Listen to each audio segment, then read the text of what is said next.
Today we're going to tackle the issue with the SIMMS pump. I noted that there was no diesel coming out of the central outlet, therefore the engine was running only on 2 cylinders.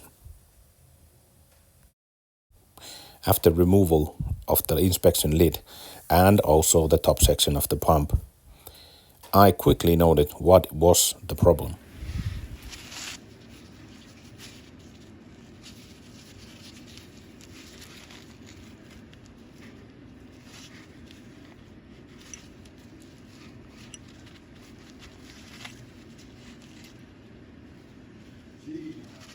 The central piston was totally jammed and was not able to be moved by hand at all.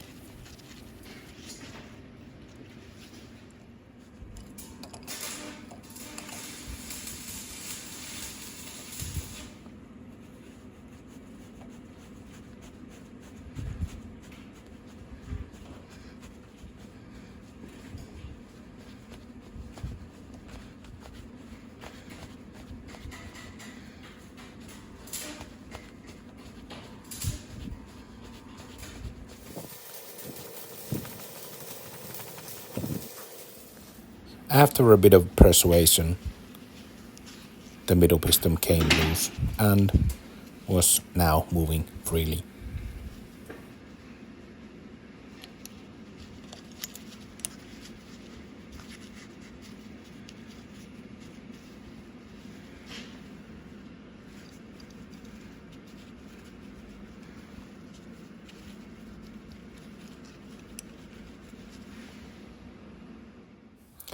And there you go, the pump is now reassembled and it was time to try to start it.